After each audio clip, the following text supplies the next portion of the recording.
Thanks, Joanne, for that very kind introduction. Maybe just a brief intro about myself. I see some familiar faces, but also some new faces.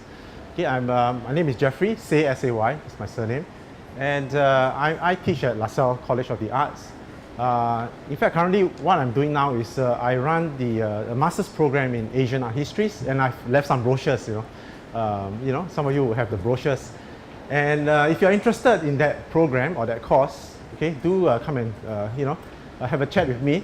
Okay, we start our next batch in January, right? And application actually closes in October. Okay, so and one of the highlights of this program is actually a study trip that we do, around the region. All right, so yes, so give it a thought if you're interested. Oh, I see more people. Okay, in any case, okay, let's begin the lecture. And before I kind of start, I'd like to see how many of you here. I know some collectors like to remain anonymous, right? Okay, but maybe if I can have a show of hands, how many of you here collect art, right? Or are collectors in? Okay, all right, quite a number. Some are a bit reluctant, hesitant to put up. Okay, never mind. In fact, if you look at collectors today, they are no longer they're coming out of their isolation, right? And some collectors are setting up what you call eponymous museums, That means museums named after themselves. Okay, some of them are curating, organizing shows. Okay, so they're coming out of that, and again, they are no longer, remaining anonymous. Right, whenever I give a talk or I conduct short courses for adults or in my class at LaSalle, right, there'll always be a question, okay, as to, what makes this work worth $1 million or $100 million, right? Or what makes this work worth $5 million and another work worth $5,000, right? And, my response will always be, it's due to a complexity of factors, right? And I'll take too long to explain it, right? But I'll normally give one or two reasons, right, factors for that. But I think this talk will give me an opportunity to, address maybe more fully, okay, and some of the factors that make, or rather, some of the factors that affect the price of a work of art. Now, I think in the last 1 or 2 years, you see a lot of this, either in the Straits Times, or in other newspapers or online, right? Global art sales reaching pre-crisis high, $83 billion. Okay, Asian artists setting new auction records. Okay, art auction reaps healthy $357 million. In fact, just this year, in May, I think Christie's and Sotheby's broke all records for sales, right? I think over $1 billion, right? Okay, now, how does all this, news affect the way we see art? Okay, I think it does, right? Because increasingly, if you're exposed to such news, we begin to see art, as a commodity, right? We began to equate art with money, okay? And we begin to have the perception that the best artists are the most expensive ones. Now, I'm not saying that those are wrong, but those are like quite dangerous assumptions to make.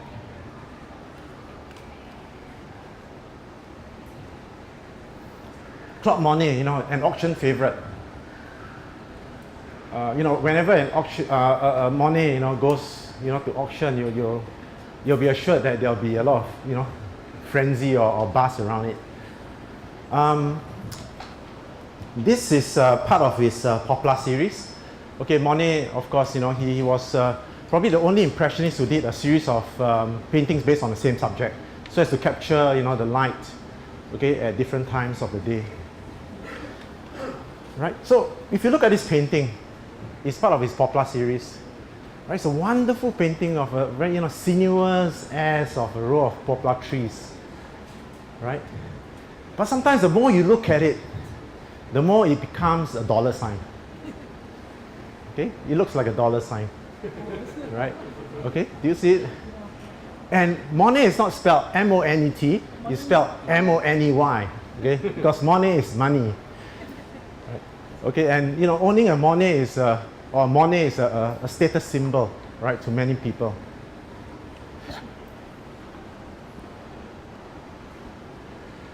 Well, Andy Warhol, and we are not surprised that he'll make such statements. Success is what sells, right? Because I think Warhol was really the one of the first, kind of superstar of the art market, of the art world.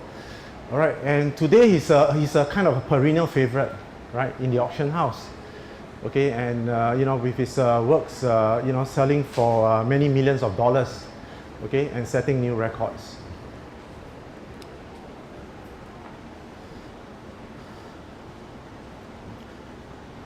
So really today's, today I'm not going to, the talk will be on the value of art. Okay, but I have to caution that we shouldn't always look at art in economic terms, right? I think that's going to be the tone of the talk today, right? Although I'm going to kind of look at the factors that affect the price of art, but I have to caution that right, we shouldn't always look at art in economic terms. That's why for me personally, I mean, it's ironic that I'm talking in an art gallery. Okay, that I'm really against buying art merely for investment. Okay, I think you should buy art first and foremost, okay, for enjoyment, and then later on, if you want to trade up, you can sell it for profit, but not within like 3 months, okay. Maybe a bit longer, like for maybe 10 years or so, right?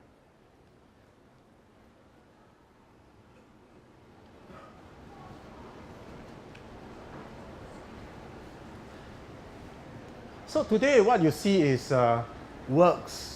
You hear news frequently about works of art breaking new records, artists setting new records. Right? It's becoming a frequent occurrence, right? And this particular Picasso, Picasso is a brand name. Okay, I'll come to it later. All right, and it once held the world record for work sold at auction, and $106 million. Okay, but this record has already been surpassed, I think, twice. Okay, by Edvard Munch's The Scream, and then later on by Lucian Freud's, Bacon's painting of Lucian Freud. Okay, and it's a painting of his lover, Marie-Thérèse. Okay, and they met when they were only 17 years old. She was only 17, right? And so here he depicts her like a goddess, a voluptuous goddess, right? But this painting is also kind of well known for its vibrant colors, its vibrant greens and lilacs, right? Okay, and he set the world record for 106 million. Okay, I think a few years ago.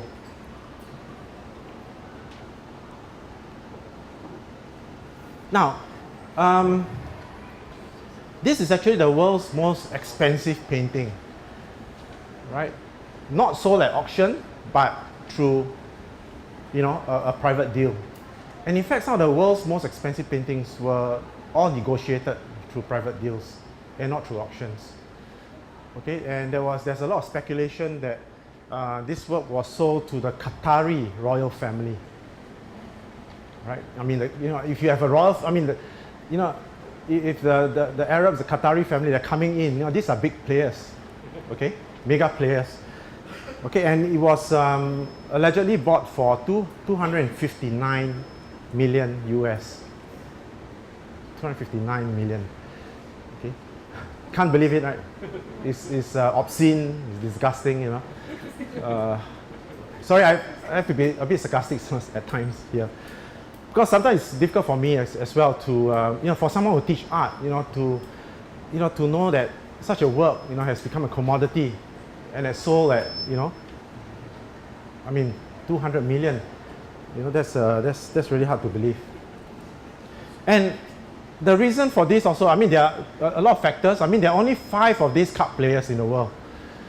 Okay, and most of them belong to institutions, one with the Barnes Foundation and one with Cotto Institute, right? So this is the only one, I believe, in private hands.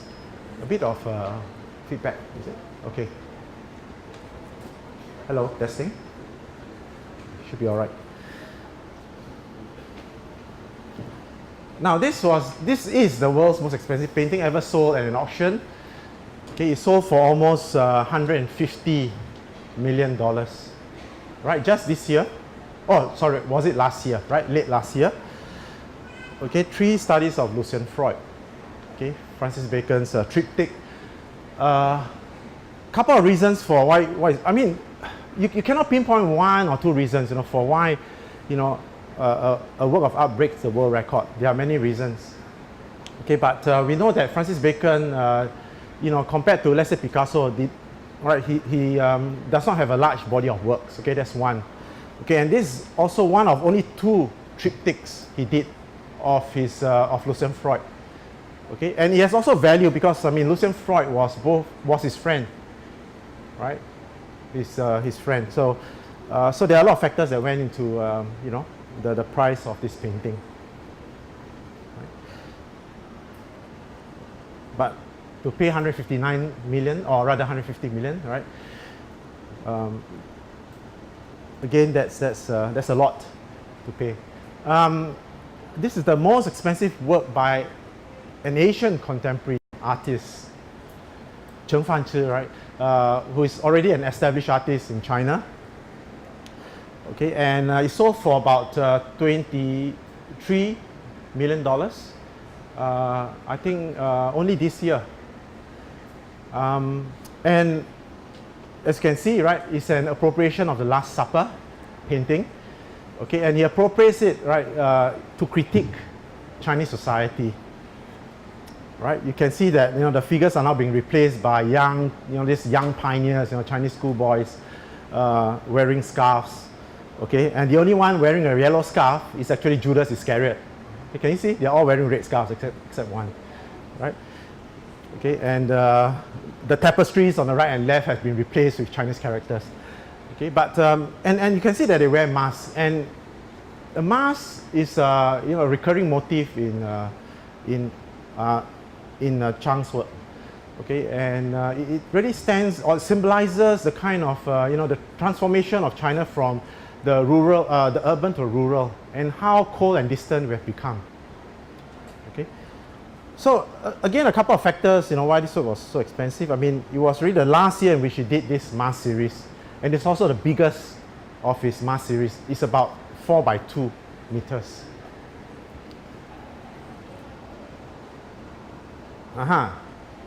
Most expensive work by a Singaporean artist. Okay, and that is a record that is held by Tan Swie Hian. Okay, this was set in December 2012. I remember it vividly because the news. I first came to hear of the news when the reporter kind of asked me some questions, right, about this setting of record. Okay, and it sold for 3.7 million, right? 3.7 million. I believe that's Singapore dollars, if I'm not mistaken. And the record was set, in fact, outside Singapore. It was set in China at Poly Auctions, right? And at that time, what I said, right, to the reporter, and that was published later on, I think the next day, right, in the Straits Times, is that I kind of not that I'm boastful or what, right, but I kind of made that prediction that the record set by Tan Swie Hian would have a kind of effect, right, on the price. Okay, that would that people would pay for works by Singaporean artists. And true enough, during that year, there were quite a number of records that were set, individual records for artists. Okay, for Cheong Soo Ping, mainly for the Nanyang artists, Georgette Chen. Okay, and their prices have kept on rising. Okay, in that year itself, 2012, okay, before this record was set, Lim Zepeng has set the previous record for painting at $100,000. Okay, so this painting has surpassed that many times. Okay, ask me why. Okay, this painting sold for $3.7 million. I don't really know. Okay, as I said, I was not at the auction. Okay, so I can't really tell why it sold for $3.7 million. Right? But I think, my opinion, is that it is good for Singaporean art, okay, for the price at least, because the price for Singaporean art has always stagnated, right? It seldom went beyond let's say 100,000, okay. But now you can buy a Cheong Soo Ping's work for a seven-figure sum, in fact, right? Okay, I won't have any more comments on this work.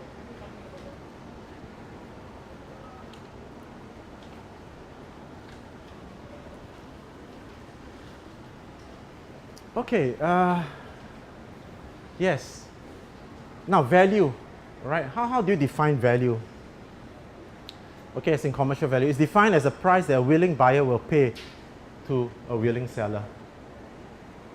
Okay, so this is a very kind of, I suppose, a standard kind of definition of commercial value. But Candace Worth, who is an art advisor, okay, American art advisor, made this statement that to her, the true value of art is actually what someone would pay for it. Now, look at the word, the true value. Okay, I'm not sure what she means by the true value, right? Okay, but I mean, do we really gauge, the true value of a work just by its price? Okay, but again, as I mentioned earlier, I want to sort of caution against that, because value can be measured in many ways, right? And not merely in commercial terms. And Leonardo already warned us about that, right? Okay, a Renaissance artist. Okay, he says, warning artists, probably his fellow artists, because patronage was on the rise, right, in Renaissance Italy, and probably he saw the danger of that. Okay, and if you look at Leonardo himself, he didn't really paint for gain, or for financial gain. He only did about 20 world paintings in his lifetime, right? So it's his warning, it's not necessarily a bad thing, to try to make money from art, but to do it for his own sake is would be quite dangerous. To him at least. Okay, and he would rather go for renown, and that's what some artists actually have been doing as well. Okay, not so much these days. Huh? Okay, these days, of course, standard of living is getting higher, and artists have to make a living, right? You cannot really remain non-commercial anymore, right? Okay, there used to be this divide between commercial and non-commercial versus non-commercial artists.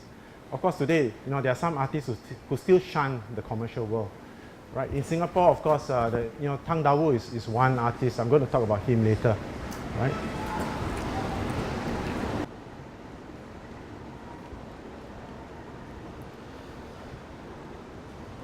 Okay, so you have just a very quick one, right? You have various philosophers who pondered upon the value of art, right? Plato, okay, very famous theory of mimesis. Okay, and to him, a painting is useless. Okay, for example, a painting of a chair is useless because the chair itself, right, is not the perfect form. And to Plato, the perfect form actually is in some divine imagination, or what you call the realm of ideas. Okay, so the chair itself the real chair itself is an imitation of the ideal form, the perfect form. Okay, so all painting is useless because it's just an imitation of an imitation, right? Now to other philosophers like R.G. Collingwood and Leo Tolstoy, okay, they value the communicative aspects of art. Okay, and Collingwood said that art can communicate certain fundamental truths and insights. Okay, and an artist actually can clarify his ideas and feelings when he makes a work of art, and he can share the idea and feelings with, right, the viewer. Okay, and that's a kind of the same idea that probably Leo Tolstoy had. Okay, it's from his book, I can't remember What is Art, right? His book What is Art, and where he has this kind of theory that art should be infectious. Okay, that the viewer should be feeling what the artist has felt. Okay, so art should be infectious. Sorry, I forgot about this audience. Okay, I'm always facing here, right? It's a bit awkward, okay, if I stand like this. Okay, and then you have Immanuel Kant, right? You know, a very famous philosopher who really, you know, who has this coined this phrase called purposiveness without a purpose. Okay, meaning that we should, you know, contemplate art free from, you know, for example, free from any kind of other values attached to an object. Okay, for example, if you look at a beautiful tree, okay, you just disregard, okay, the kind of function of the tree can provide shade for people and all that, right? But you just appreciate the form of the tree, the beauty of the tree, okay? And that, you know, his philosophy have a very big impact on the, you know, this theory of art for art's sake, okay? Art for art's sake. Ed Reinhardt, okay, also, you know, warns against artists selling themselves, and he says the ugliest spectacle is that of artists selling themselves. Okay, art as commodity is an ugly idea. Okay, so there were some, you know, artists who kind of, you know, object to this idea of art as a commodity. Okay, and he makes a statement that artists as businessmen is uglier than the businessman as artists. Okay, right. Okay, you know, so we shouldn't equate the value of art with all these things, intrinsic value. Okay, I believe that art has an intrinsic kind of value with an inviolable quality. Okay, you know, because a work of art is made, it's a unique work of art, it's a unique object that was made at a specific point in time. Okay, and you know, and it transcends, you know, time and place. Okay, and a work of art can speak directly to you, right? Okay, without attaching any commercial value to it. Okay, it's funny how, you know, if, you know, imagine that there's no art market, there's no auction house. Okay, so you look at works of art differently. Let me tell you, right? Because if you look at art in terms of dollar signs, you know, you'll miss a lot of things, right?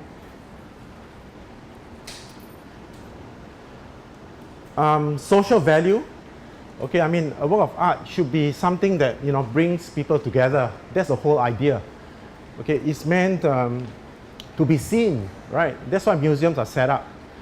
Okay, and I think it's sad that, you know, some collectors buy works of art and, you know, kind of put it in their safe or free pot, you know, right? Okay, never to be seen again.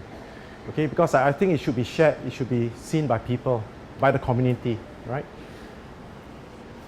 Significance, okay, I mean, you can put some of that in the intrinsic value as well, okay? I mean, all works of art have, you know, either social, cultural, religious, historical significance, okay, and not merely commercial ones.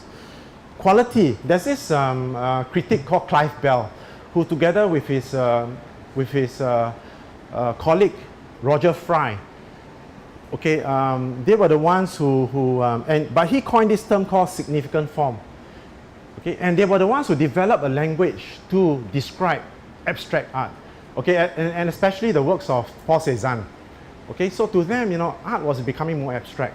You cannot talk about it in terms of subject matter anymore. Okay, so they developed a new way of looking at art, a new way of, you know, talking about art, a new language. And he developed this theory called significant form. Okay, and he said that, well, you know, a great work of art is something that can evoke emotions in the viewer. Right, a great work of art can. And how do you evoke emotions in the viewer? Okay, it's when actually the formal qualities of the work, line, color, shape, composition, all of these qualities, you know, kind of cohere, you know, right, and you know, and powerfully, you know, speak to the viewer. Okay, so a great artist is someone who, we'll speak about quality later, right? Someone who's able to manipulate these formal qualities, right, into something, you know, that can communicate that to the viewer. Okay, and of course, you know, all art of works of art can be a source of inspiration, right? Can be a source of inspiration. So, you know, we should look really beyond, you know, its commercial value, really, right?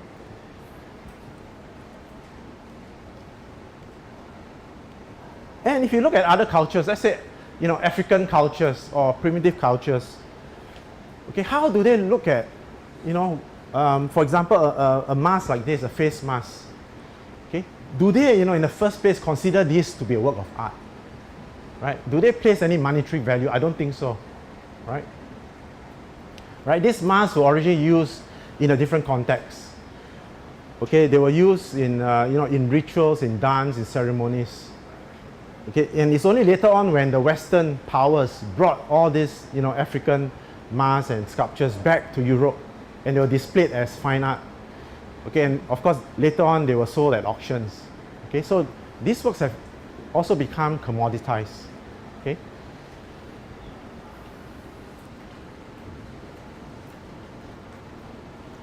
And how about works? It's an interesting discussion. Maybe I want to leave a bit of time later, for some discussion. How about works that are non-commercial or ephemeral? Okay, and similarly have no commercial value. Although people are trying very hard to attach commercial value on everything, right, today. Okay? Performance art, performance art, I think all of you would know performance art, right? When an artist, use his body, right, and the movement of their body to perform. Okay, and today people are actually selling the relics of performance art. Let's say the objects that were used during that performance, and they're also selling photographs. But by and large, I think a performance art is really, non-commercial. You can't really sell that performance. Okay, although you probably can sell the video and the photographs. Okay, and sound art, it's an emerging art form. How do you sell sound art? Okay, and it's not a sound where it's like Tchaikovsky's, classical music, right? Sound art can be quite jarring and all that, It's probably something you don't want to listen to every day. Okay, and land art. Okay, now land art, Christo and Jean-Claude, his wife, right? Okay, they did these works, like running fans, right? That took years to plan, and all of them were taken down within like 2 to 3 weeks, and that's the end of the project, and they only exist in photographs. Okay, and and they don't really make any any money out of it, right, out of their projects. In fact, they probably make losses, right? So this is something I'm supposed to think about. I'm mindful of my time because previously we used to start at 7, okay, but today we start at 7:30.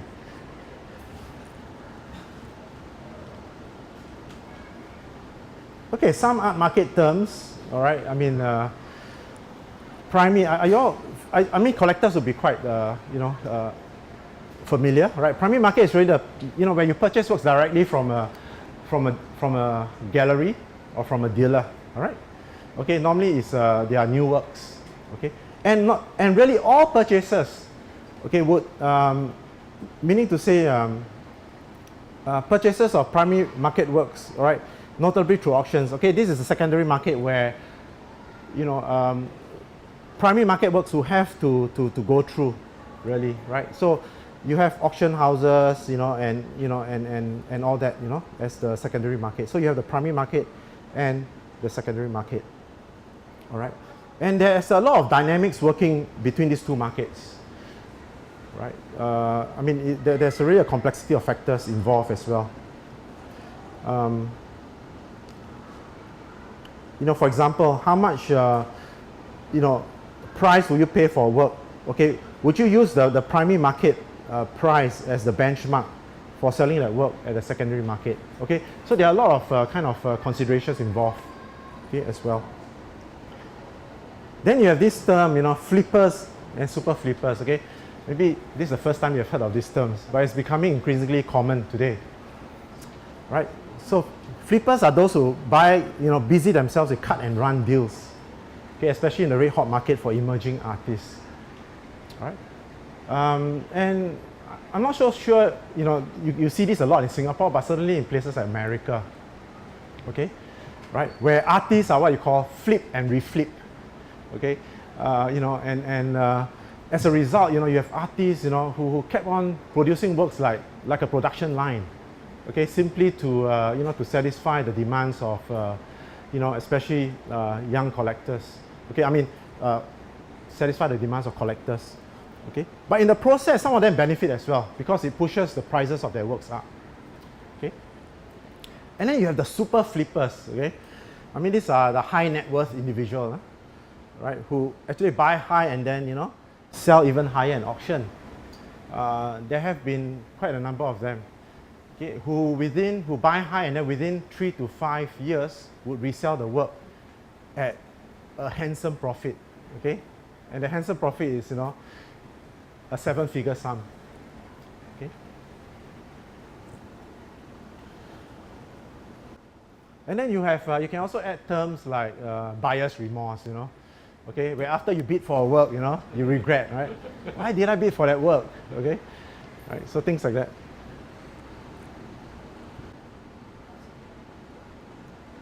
Now, why do people buy art? Okay, I'm just going to briefly talk about this. Okay, on the right you see a work by Roy Lichtenstein, okay, the pop artist. Okay, and it's very prescient, you know, in what he says, right? Quite prophetic. Although he meant it as something witty.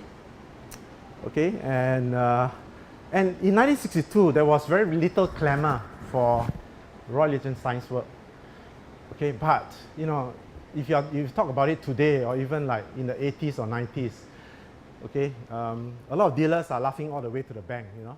I mean, dealers who promote Lichtenstein's work. And in fact, it was only like later on, like in 66, 67, when the taxi, you know, mogul, Robert Scull, the legendary art collector, okay, he decided to, you know, not to buy or rather to sell his collection of the post-war artists, okay, the abstract expressionist artists, and then to buy the works of this young pop artist. I think that's where really the market for pop art really started, okay, with Robert Scull, right? S-C-U-L-L, right, Robert Scull, and his wife, Ethel. Okay, you know, people buy art for different reasons. Social distinction, you know, you want to buy art, you know, to enter into a certain social circle, you know, right? And have you met people who, you know, who talks in a certain way, you know, right? Who thinks, you know, well, you know, they collect art and, you know, they have a right to be, you know, to act this way, right? There are some people who are like that. Yeah, so you enter into a kind of exclusive club, I suppose. Okay, that's why you go to art fairs at ArtStage, you have a kind of VVIP, you know, kind of program, okay, for people like that. And then you have people who buy art for investment, okay, and people who buy art merely for enjoyment, okay. And there are those who don't even sell their works, you know. I mean, the most famous examples being the Vogels. You all heard of Vogels, V-O-G-E-L-S, okay, Dorothy and her husband. Okay, I think Dorothy was here not long ago.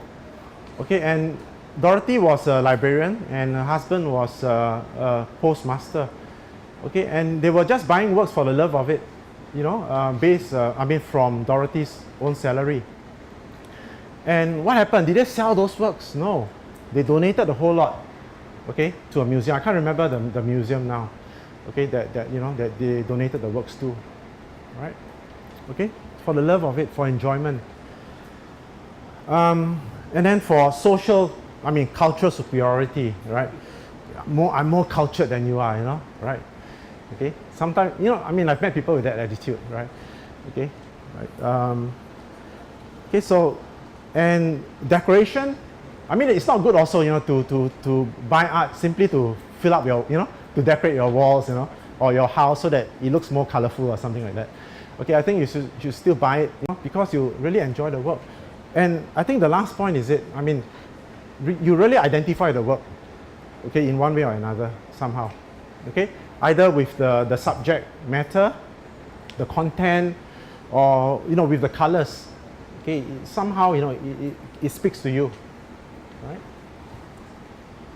Okay, I'm going to really, you know, now to talk about some of the values that can affect, okay, a work of art. In no particular order, right? No particular order. So you have the historical, political, cultural, social significance, and you can go on. You have even personal, religious significance. Okay, and you know, as I mentioned earlier, you know, Andy Warhol today is a perennial favorite, right? Of course, you know, he's a superb self kind of marketer himself. And you know, I mean, the work of pop artists like those of Andy Warhol, you know, when their works first appeared in the 50s, 60s, they were criticized, okay, especially for exponents of, you know, abstract expressionist art. Okay, and there's also a gallery who put up a sign, you know, get the real thing for $1.99, you know, okay. You know, but I think Warhol was a clever artist, okay, and he knew that such a subject matter, okay, would appeal to ordinary Americans, right? Everybody can identify with, you know, Campbell's soup, okay, can identify with Coca-Cola, right? And his works are significant also because it reflects American society at that time, okay, when, you know, you had mass consumerism, a kind of consumer culture being developed in the 60s. Okay, so culturally and socially quite significant works, right? The works of the pop artists, okay, because they reflect American society at that point in time. Okay, and then you have also this work by Reza Piyadasa. Okay, for those who are new to, you know, Southeast Asian contemporary art, Piyadasa, you know, is quite a major figure, okay, especially in Malaysian art. Okay, this work is also, I would say, historically significant. Because now, if you look at the title, May 30, 1969. Now, what happened on May 30, 1969? The race riots. Okay, the deadly race riots, which resulted in the deaths of you know, several people and buildings being burned down. Okay, and art historically as well. Okay, in terms of art history, this is a significant work. Okay, because it's one of the early examples of conceptual art, right, in Southeast Asia. Okay, so what you have there is a coffin, right, stood upright, okay, giving it a kind of anthropomorphic quality, and it's painted with with the colors of the Malaysian flag. A powerful statement. Okay.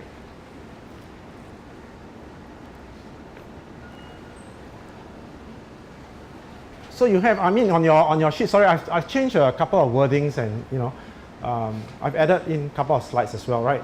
Okay, I think on your copy it's called change of taste. I've changed it to taste or trendsetter. That can affect, a trendsetter, can also affect the value of an artwork. Okay, and of course, and who are these trendsetters or taste setters? Okay, they are normally, it seems that collectors are probably the most powerful among these taste or trendsetters.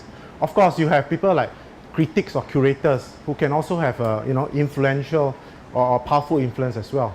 Okay, on what is hot now, right? What is fashionable today? Okay, but it's really, I would say, collectors who are probably the most powerful, right? Taste or trendsetter. Okay, certain collectors, that is right, like Charles Saatchi. Okay, and Charles Saatchi, I think is a name that's familiar to some, if not most of you. Right, he made his money in the advertising, line. Okay, Saatchi and Saatchi, and he also started collecting art. Okay, he started quite early in his 20s. Right, he collected American art. Okay, right, American art, like those of I think Donald Judd and people like that. Okay, but later on he decided not to collect American art anymore. Okay, when he visited, I think that was in early 90s, if I'm not mistaken. Okay, visited a show at Goldsmiths College. Okay, a show that was curated by Damien Hirst. Okay, in any case, right, he would go to this college, right, he saw the works and he bought them. Okay, and that really changed. In fact, that really helped to catapult, British contemporary art. Okay, which at that point in time, have been, was not really, was still lying low. But after that, it changed things. And of course, in 1997, there was this exhibition controversial exhibition called Sensations, okay, featuring the works of the young British artists. So he bought the works of the young British artists. They were called the young British artists. Okay, Damien Hirst, of course, being the leading member of that group. And then you have Tracy Emin and Rachel White-Read, okay, and people like that. Okay, so 1997, that show also, although it's controversial, I think, really launched their careers, right? It traveled to New York, okay, and they have not looked back since. I mean, the young British artists, although today they are no longer that young, right? And this is really one of the most recognizable work, okay, of Damien Hirst, okay, Physical Impossibility of Death in the Mind of Someone Living, right? And it was actually Charles Saatchi who commissioned this work from Damien Hirst. And he bought this work, he purchased this work in 1992. Okay, Damien Hirst, went to, he got an Australian shark hunter, okay, Vic Hislop, okay, to hunt a tiger shark, right? And Vic Hislop got a tiger shark, and and he would suspend that shark in formaldehyde in a glass tank, okay. And if Damien Hirst's work, it deals a lot with mortality, okay, and notions of death, okay, when you're confronted with this monster, right? And the commission was for 50,000 British pounds, okay. And this work was sold, I can't remember the exact date, to the hedge fund billionaire Steve Cohen for, it said, $8 or $12 million, right? And Charles Saatchi is very good at doing that, okay, making a lot of money from his collection. He's more a dealer than a collector as well, right? Okay, and by that time the shark has deteriorated. Here we talk about condition, okay, and they had to actually stretch the skin on fiberglass, right? So it was not the same as the original. But Damien Hirst did a favor for Steve Cohen, okay. He did a second work for him. But of course, Steve Cohen paid the cost of that, right? So he got another shark, hunted down and to replace the original shark. Okay, that's Charles Saatchi for you, and he's really a trendsetter because he's one who would go to college shows, college art exhibitions or cutting-edge art fairs, okay, and then he will spot certain works that he liked and he will buy them. Okay, of course, those young artists whose works he bought, okay, would benefit, but not all the time. Okay, not all the time. I mean, it can also destroy their career. Okay, there's this Italian artist called Sandro Chio. Okay, where Charles Saatchi bought his works and then later on dumped them onto the art market. Okay, we don't know quite what happened, but Sandro Chio never recovered from that. Okay, he never recovered. Okay, in fact, Charles Saatchi, he's resold, okay, all of Sandro Chio's work into the secondary market. Okay.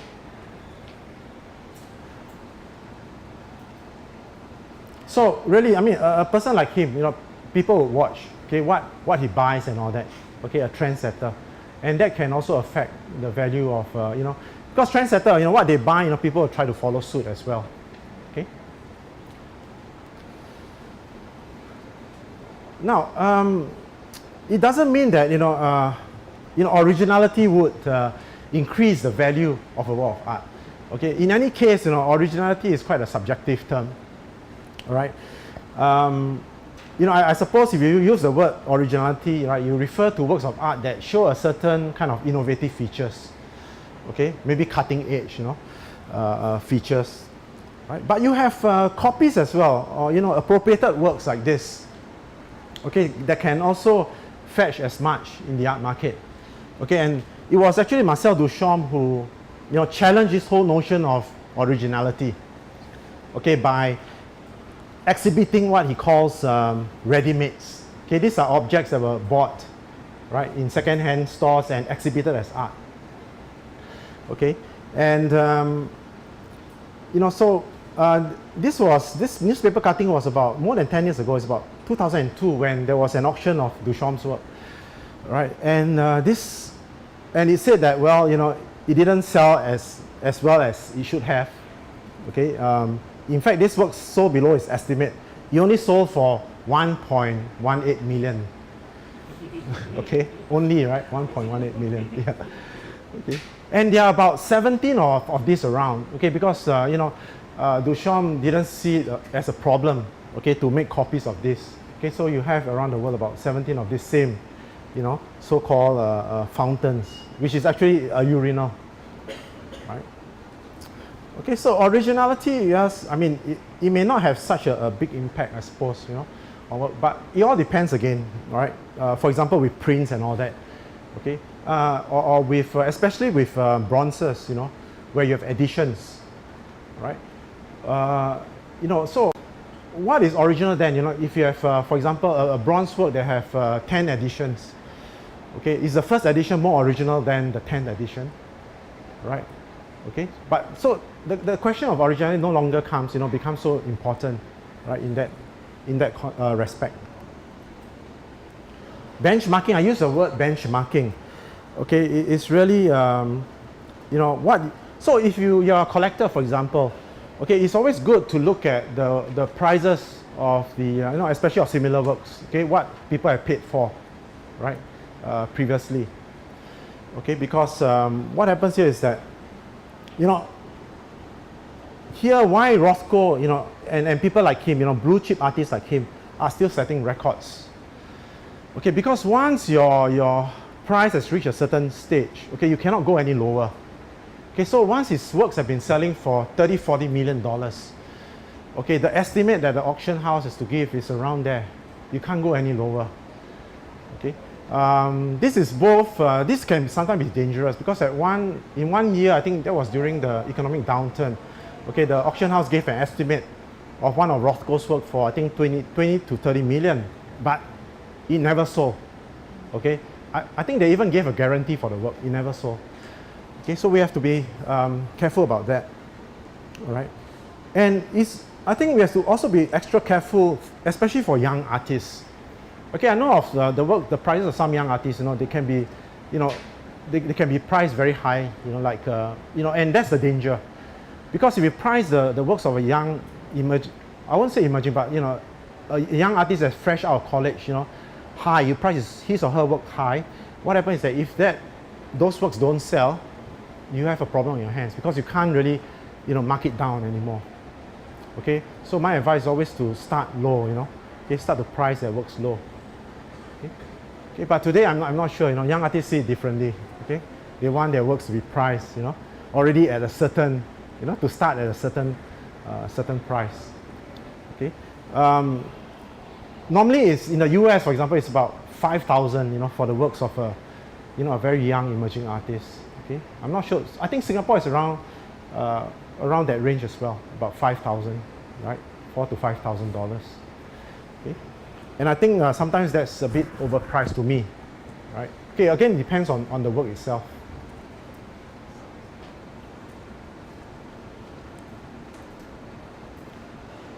Sorry, maybe Jess won't agree with me on all this, huh? Okay, because I'm here speaking in front of an art gallerist. Okay, in any case,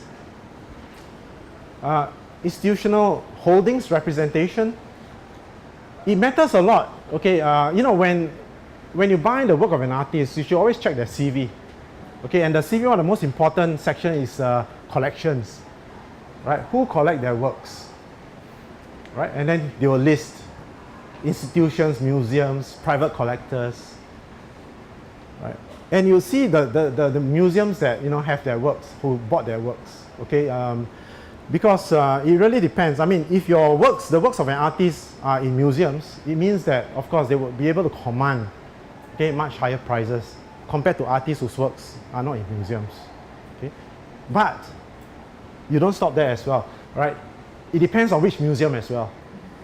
Okay, recently this Singaporean curator, June Yap, okay, she was appointed by Guggenheim, right, New York, to travel around the region, Asian region, buy works and then exhibit them.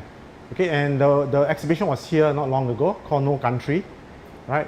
in Gilman Barracks, and it was shown in Hong Kong as well as in New York.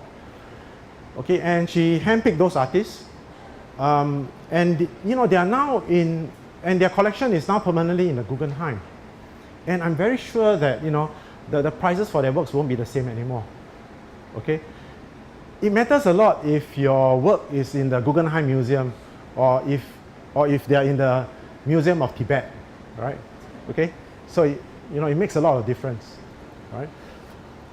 And representation, you know, if your works are shown in museums, you also make a lot of difference, right? Shown not only in museums but in exhibitions organized by museums, right? You will also add value to your work of art. Okay, so representation also important to the value of an artwork. Right here you see in the Metropolitan, okay, works of Monet. Exposure, right, pedigree. I think this is linked to the previous slide as well. Okay, how often your works have been exposed, either in, you know, exhibitions, publications, right, in shows. How often has it been written about, discussed? Okay, and this I cited this, you know, I mean, of course this is a jacket, "Don't give money to the arts." Okay, that Tang Da Wu, okay, Singapore's one of Singapore's most established and noted artists. He actually used this as a performance in 1995, I think in the Singapore, one of the art fairs in Singapore. Okay, and that's the late President Ong Teng Cheong. Okay, and you know, it was really like a performance. Okay, he actually asked the president, "May I put on this jacket?" With his back turned to the president, he put on a jacket. Okay, and emblazoned on the jacket is this, okay, are these words: "Don't give money to the arts." Right? I mean, the president might have seen it. Okay, and he handed the president an envelope as well. Not directly, I think maybe to his, you know, Camp B8. And in the envelope it says, "I'm important, I'm an artist." Okay. Now, this work was done in 1995. And I don't know whether you all know the Joseph Ng incident, where this artist snipped his pubic hair, okay, and funding was cut, okay, to you know, to performance art for 10 years, right? And I think that's probably what led Tang Da Wu to do this work. Okay? Now, don't give money to the arts means not asking the government to give money to the arts, but give money to arts which make probably an impact on society, you know, maybe a non-commercial art is what he's talking about, like performance art. Okay, right? Don't give money, you know, to commercial art, but to non-commercial art. That's what he's trying to say. And this work has been, this jacket has been much circulated in shows, it has been much discussed, okay, but it's not in any collection, it's in the artist collection. Okay, as I said, Tang Da Wu, you know, it's not out, you know, as far as I know, you know, to you know, he's not art to make money commercially. Okay, I'm sure if this work was to be sold, okay, it would fetch quite a sum of money, okay, given its exposure, and hence its pedigree. Okay, even a jacket like this, okay, because of its significance.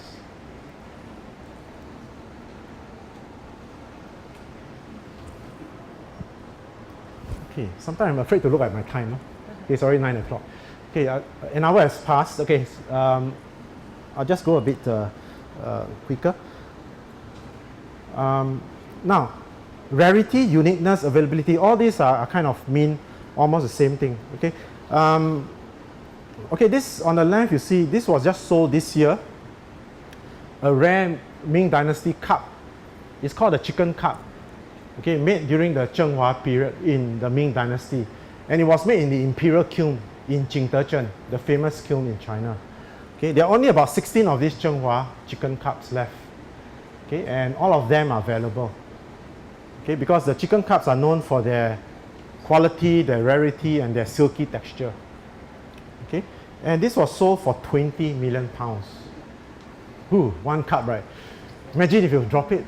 Okay. I believe they are insured, okay? So, but yes. Yeah, so rarity is one kind of factor that affects the value of a work. I mean, and also, rarity can also mean, for example, if a work is put on an auction that has not been seen for a long time, Okay, that's also part of, that can also increase the value of a work, right? Okay, and rarity can be also in terms of many things, in terms of, for example, the subject matter, okay, in terms of the style and all that. Okay, so there are many factors that affect rarity as well, and availability. Now, uniqueness is, I think, something we look for as well in a work of art.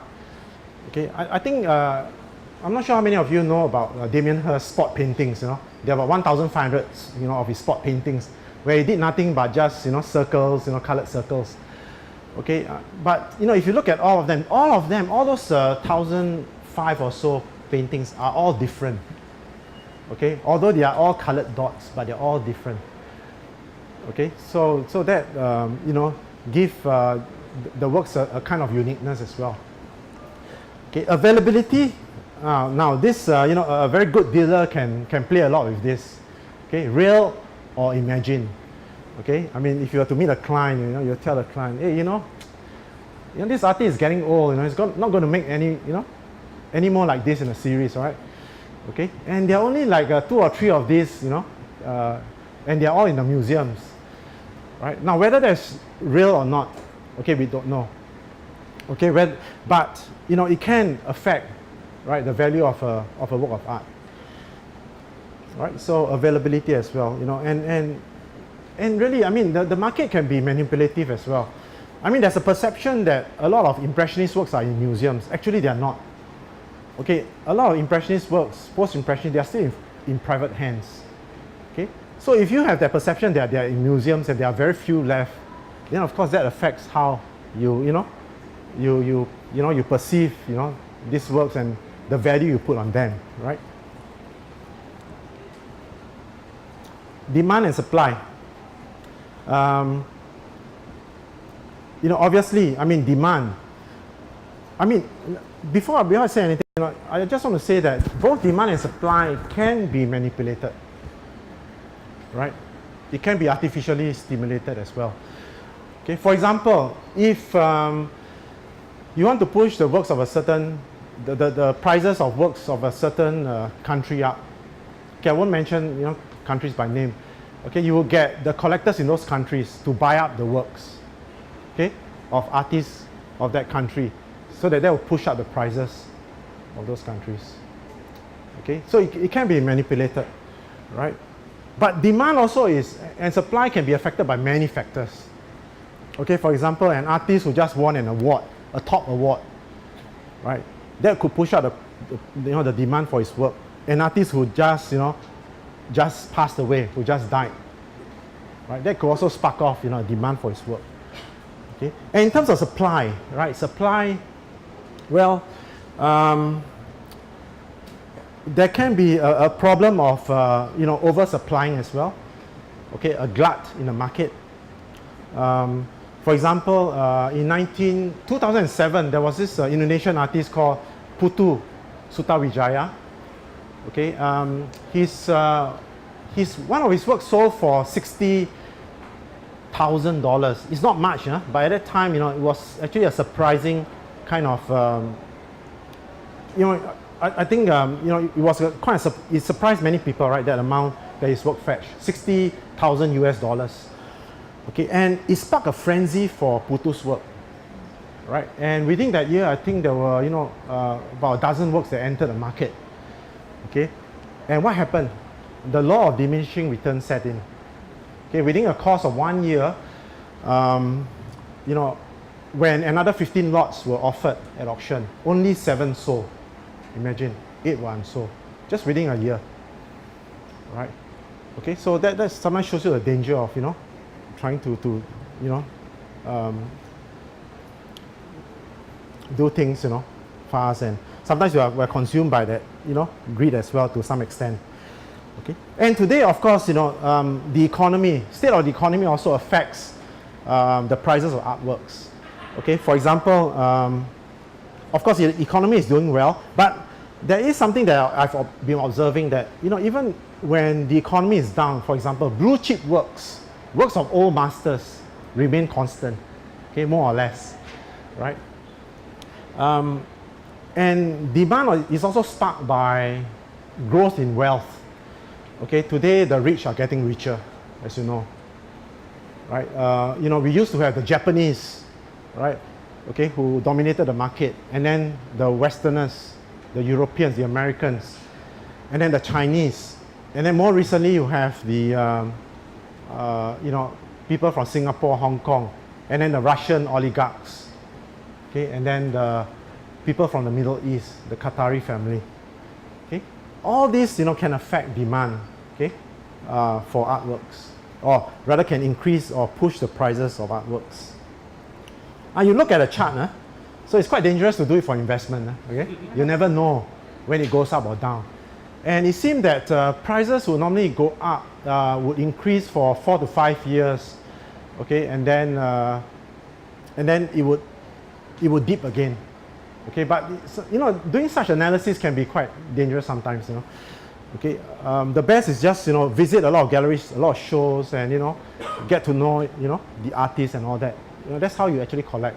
Okay, rather than just following art indexes and all that, right? Quality.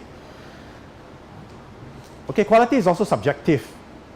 Okay, but the question here about quality is this: is there a standard of taste? You know, that's the subject of this philosopher called David Hume, okay, who wanted to know, you know, what affects, you know, judgment of taste. Okay, how can we say one art work is better than another? Okay, right? And according to him, it's all down to the aesthetic experience. Okay, I mean, it's how you acquire taste. Okay, people with taste will be able to perceive the quality of an artwork. Right? So if you look at, for example, art competitions, okay, you know, the judges there, you know, I mean, they normally go by majority vote. Okay, I suppose, you know, they would have the kind of, they will agree on certain points of the work, okay, in terms of its qualities. Okay, so there can be a kind of objective universal agreement, okay, about the quality of a work. And it's quite true. And the rule of thumb is this: the more you see, the more you'll be able to judge the quality of a work. Okay, the more you see, the more you'll be able to judge the quality of the work. Okay, for example, mastery of the medium, okay, the firmness in execution, you know, clarity of expression, all these can be seen in a work of art. Okay, for example, take Titian's work. Okay, this is called The Sacred Conversation, where the Virgin Mary and Jesus would be grouped informally with some saints. And you know, Titian and the Venetian painters, they are also known for their use of colors. Okay, and their use of colors have really been unsurpassed. Okay, and in terms of their use of rich, warm colors. Okay, especially the work of Titian. And you can see that he can achieve such color, especially the sky, you know, if you look at the sky in the background. Okay, and he can achieve such rich, warm colors because of his use of glazes. All right? Okay, so quality also affects, but quality again is quite subjective. Okay, but you know, but can you say that, you know, I suppose, you know, when works go into the auction house, okay, you can be assured of a certain quality, right? Okay, but again, you know, it's dangerous to equate quality with price, right? Okay, it's quite, you know, at least to me, you know, for a personal point of view. Okay, right?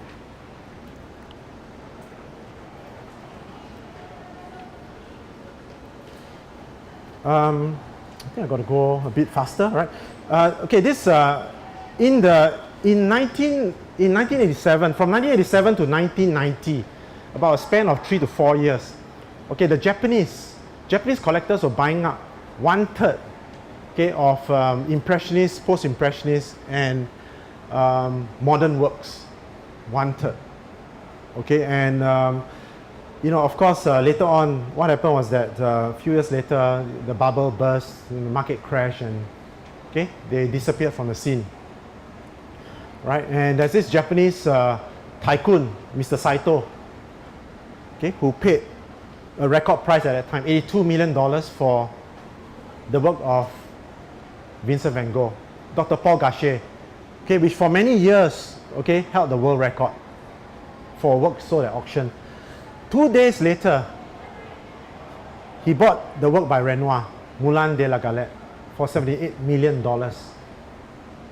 Okay? And these two works have not been seen since. We don't know where they are.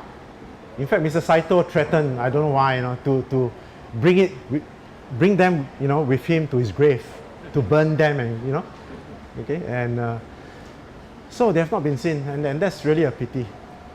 Okay, and that's a painting of Dr. Gachet. Dr. Gachet was really the physician who attended to Van Gogh. Okay, in his in his last days when he shot himself and all that. Okay, he was with Dr. Paul Gachet.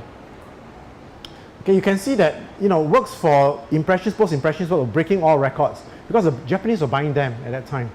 Okay, and dead or alive. Okay, I mean, does it matter if an artist is dead or alive? Whether it will, does it affect the value of the work?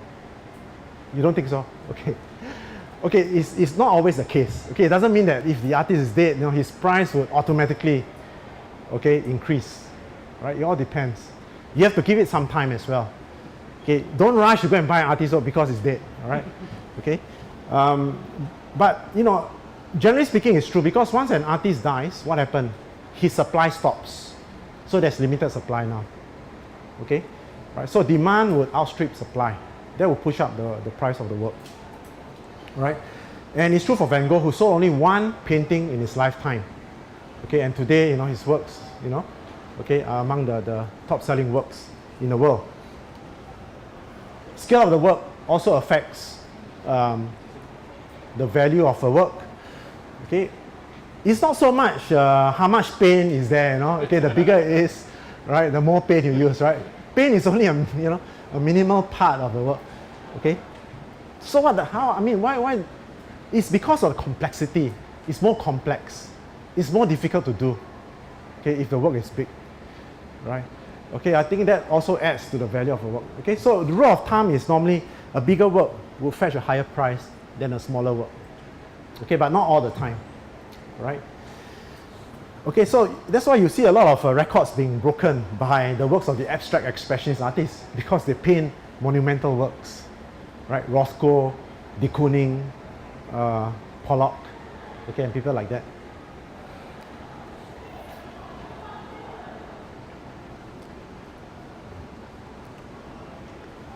This one you don't have it in your slide. Okay. Also, it matters if, for example, the work you buy is it actually a signature work of the artist? Okay, because if it's a signature work of the artist, then it will also increase the value of that work.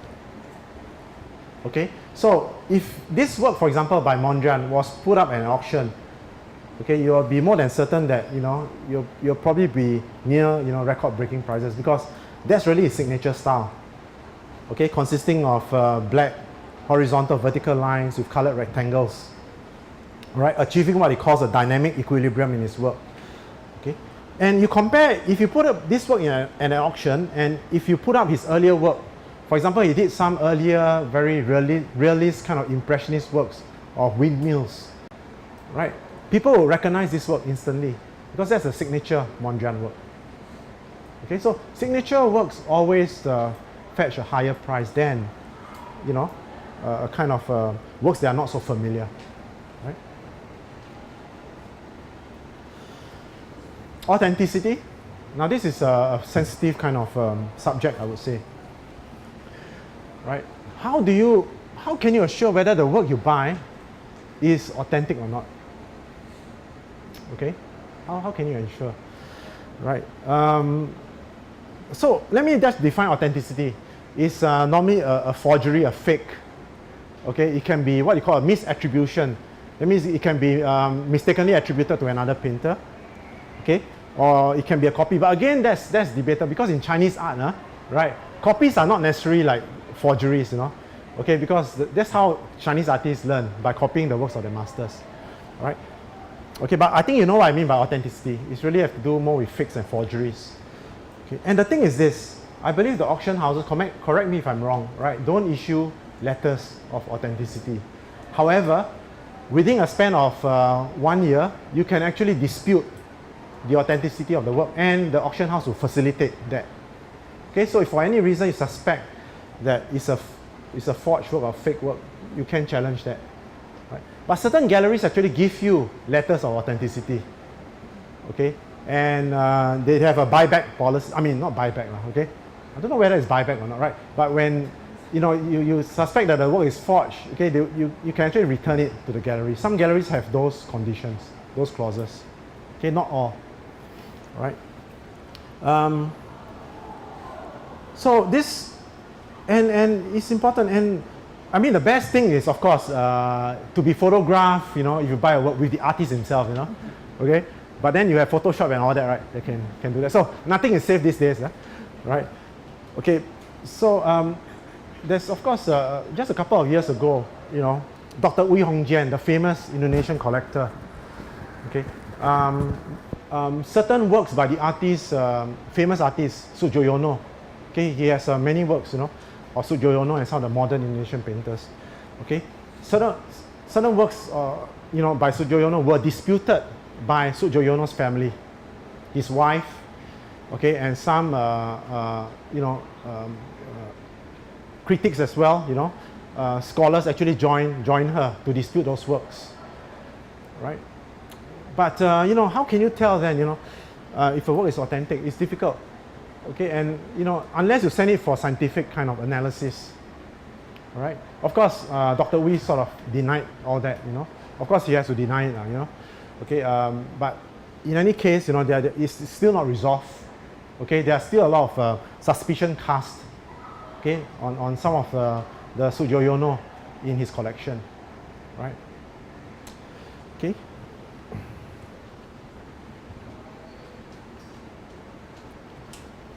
Bidding at the auction. Actually, I have a couple of clips to show you, but if I have time, I'll show you. But if not, they are about a minute clip. Okay, where you're able to see how, and really, I would say that records are set really at the auction itself.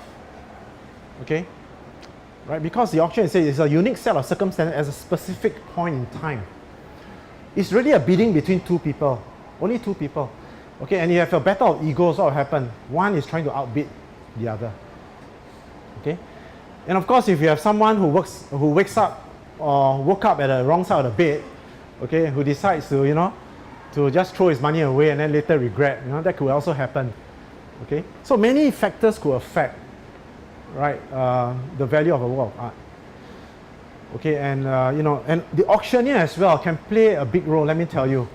Okay, so that's why you have certain auctioneers who are well known, because they're able to dictate how the auction goes, right, and even to persuade or encourage higher bidding for it.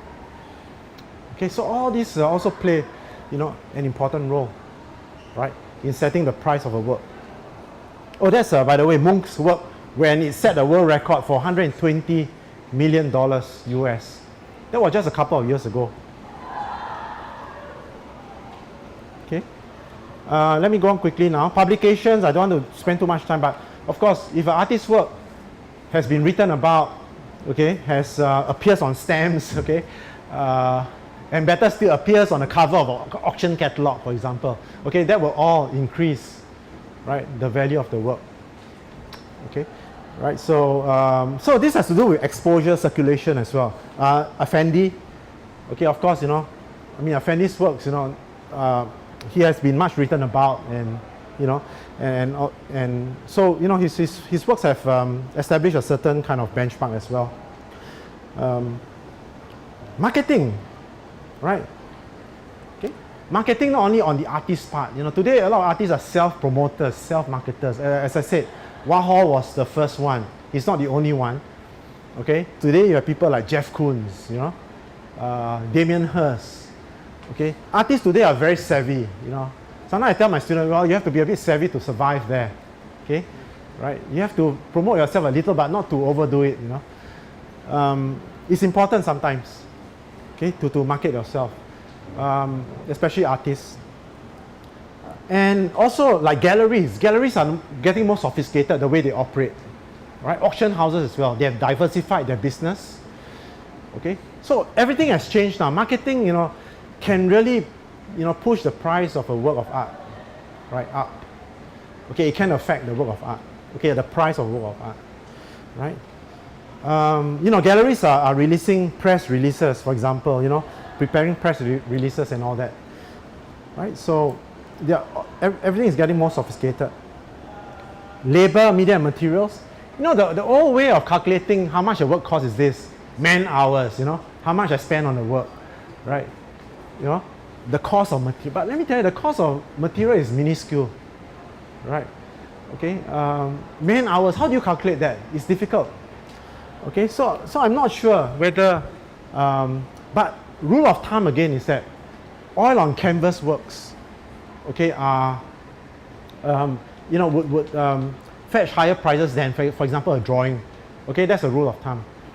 Okay, and it seemed that for a drawing, colored drawings would fetch higher prices than monochrome drawings. Okay, so you have all these kind of, and but that's not always necessarily so, right? Because in auctions, for example, drawings sometimes would fetch higher prices than even works on oil, right?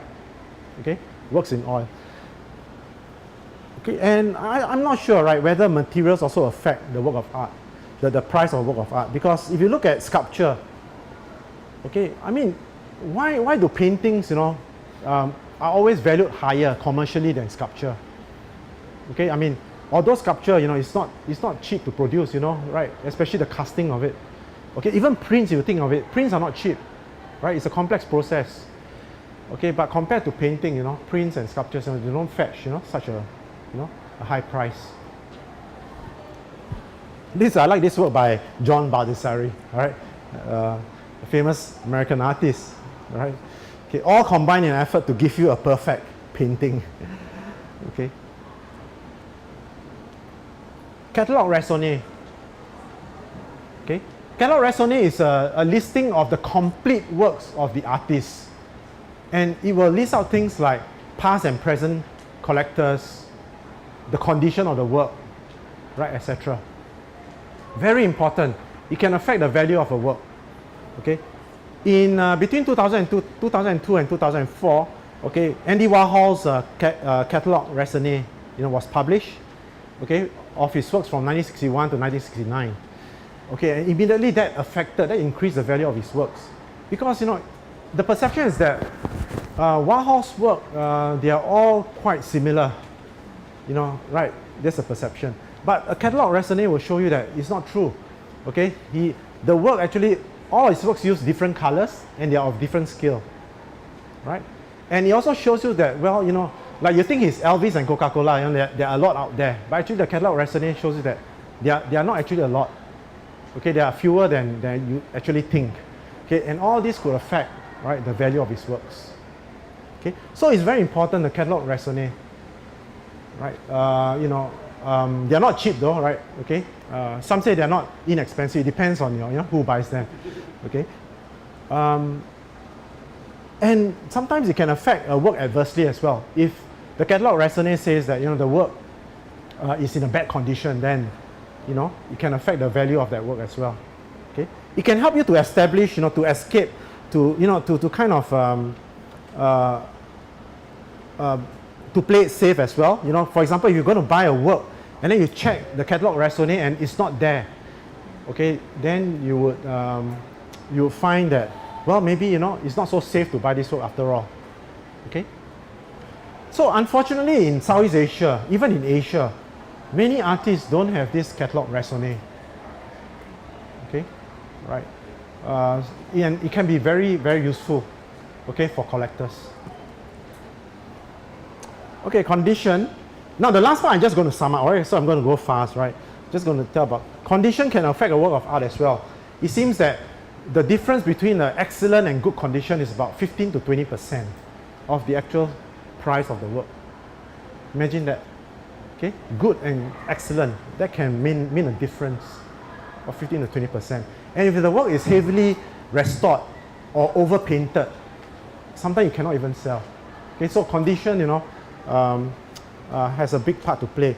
You know, a few years ago, Steve Wynn, who is a casino mogul, he owned this painting by Picasso. English is called A Dream. What happened? Yeah, correct. He was showing some people this painting. His elbow damaged the painting. And he was on the verge of selling the painting to Steve Cohen, whom I mentioned earlier. Okay? And I think the agreed price was about 130 million or so. 130 million. After that, he spent about $90,000 restoring the work, and the value went down to about 80 over million. But the last I heard is that it was actually sold to Steve Cohen for 155 million. Imagine, so it's sold higher than before it was damaged. And of course, it's a Picasso. I mean, come on, it's a Picasso. Okay. Yeah, talking about Picasso, I mean, reputation is everything, right? Reputation is everything.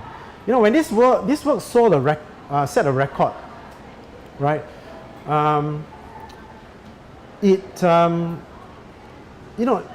This is a work called Boy with a Blue Pipe, and it's only a kind of a minor work, considered to be a minor work of Picasso.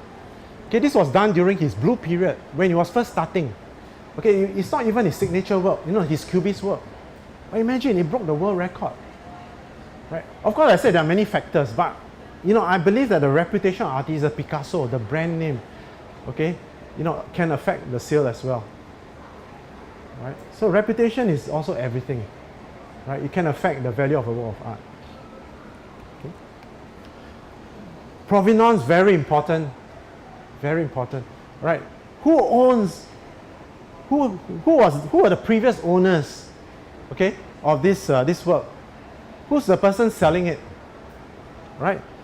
What museum have this work been exhibited in? It can make all the difference, right? If this work was owned by Frank Sinatra, for example, okay, I mean, it would definitely, can mean a difference, right, in the final price of the work, okay? And that's what happened when David Rockefeller, sold this work in 2007. Okay, it's now called the Rockefeller Rothko, right? Actually, the actual name is called White Center, and Rockefeller only bought it for 10,000. Okay, 10,000, right? But because it's owned by David Rockefeller, okay, right, the work was finally sold for 73 million, right? And of course, they were doing everything to increase the price of the work by getting Rockefeller to take a picture with it as well, right? Okay, 73 million. So provenance, it can mean a difference. Who owned the work previously? Okay.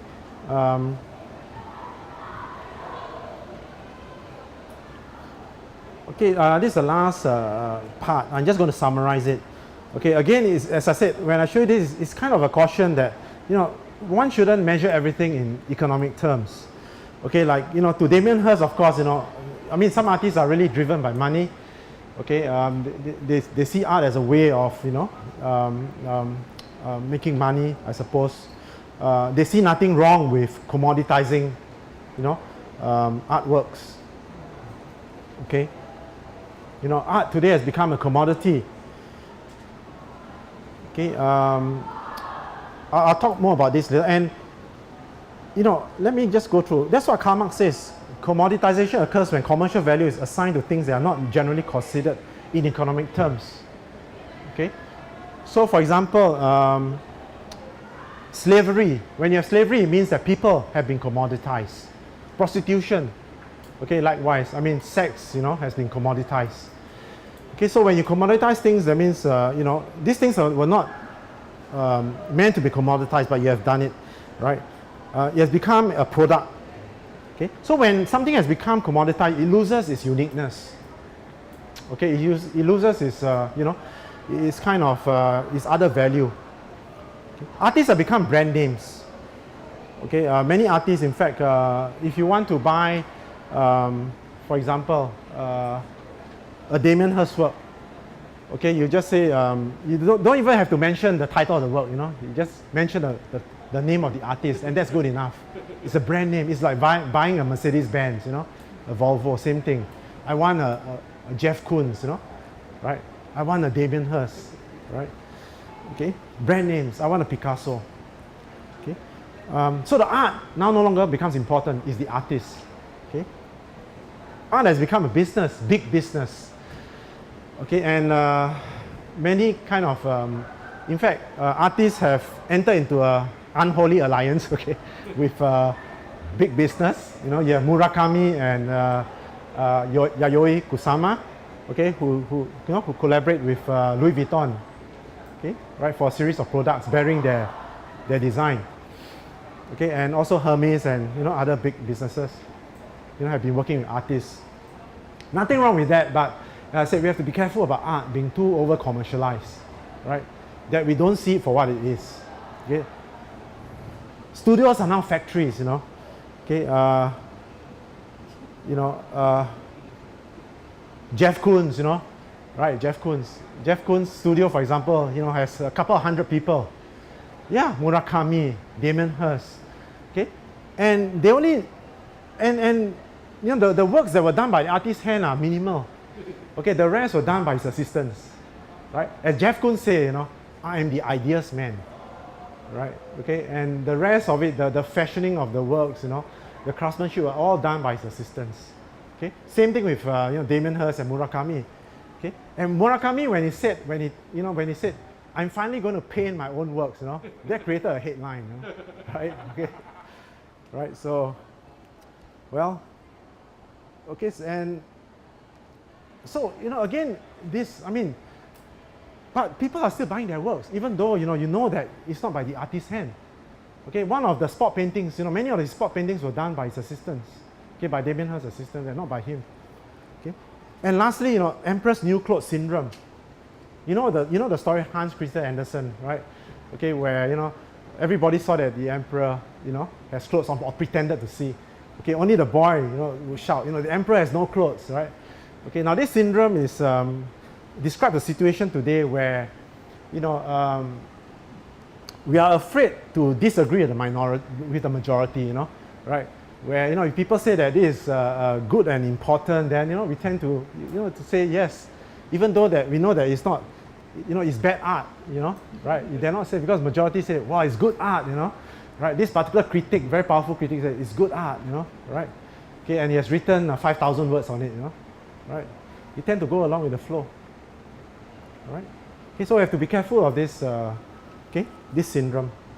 Just to show you some, okay. This one I pluck out of C Arts. It's an art magazine. I don't know how true it is, okay, but it helps us to provoke, okay, the way we think about art, that we shouldn't just buy art, with intention to sell for profits.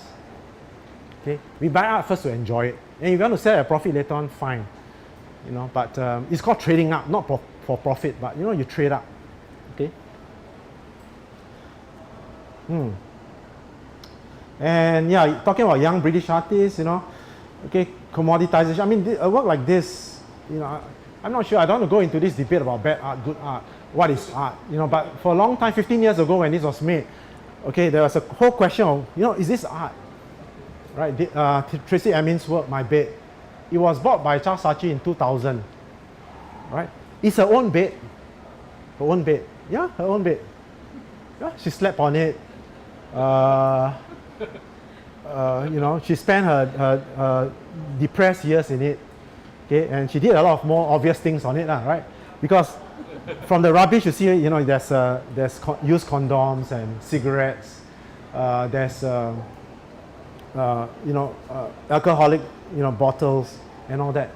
Okay, her works are very autobiographical, right? Okay, it speaks about her life. Okay, and and this work, just this year, yes, July, I have the date there, right? July the 3rd, 2014, sold for $5.3 million. Oh, okay, I've seen some, Yeah, and she was ecstatic, and it was sold by Charles Saatchi, imagine. He bought it at, 14 years later. I think he probably paid, I don't know, I'm not sure how much he paid for it, but probably less than $1 million, right? Or less than even, maybe in a six figure, and sold for 5.3 million. Right? And the artist was there, in fact. It's rare for artists to be at auction, but she was there, and she was ecstatic, right? Sold for that amount of money. Okay. Yeah, that's what contemporary art is. Some people say contemporary art is all surface, all glossy, you know. That's what it is, right? Even for contemporary artists, you know, it lacks content. All it has is form, you know, right? So some critics of, you know, contemporary art say that. And of course, Jeff Koons. He has, this is his famous balloon dog. Okay. Now, what Jeff Koons does is that he would take, you know, he would base his works on like objects of popular culture, okay, like action hero figures like Hulk and all that, okay, and you know, and turn them, you know, into these monumental works, okay. Of course, using different materials like stainless steel, you know, and other materials, and one characteristic of his work is, of course, the mirror-like, the polished surface of his work. So his works they're almost, you know, they display almost perfect craftsmanship. I mean, without a doubt, you know, the craftsmanship of this work is, you know, superb. All right, okay. But to pay $58 million for Balloon Dog, okay, this was a record set this year, and there are only 5 balloon dogs of different colors, okay, at the hands of different private collectors. So no balloon dog in museums. They're all in private hands. Right, and Jeff Koons, if you know him, he was a former stockbroker. Okay, so he knows all about money. He knows all about how to promote himself. Right, okay, from doing those porn photographs with his porn actress wife, okay, that Made in Heaven series, okay, right, and to creating sculpture of Michael Jackson with his monkey, you know, Pebbles. Right. Okay, so he created very kitschy works, okay, from popular culture. But his works are, you know, really in demand, you know, especially with high-end collectors, right? Okay, and I'm sure he's bound to break records again. Okay, with that, you know, I end my talk. Thank you very much.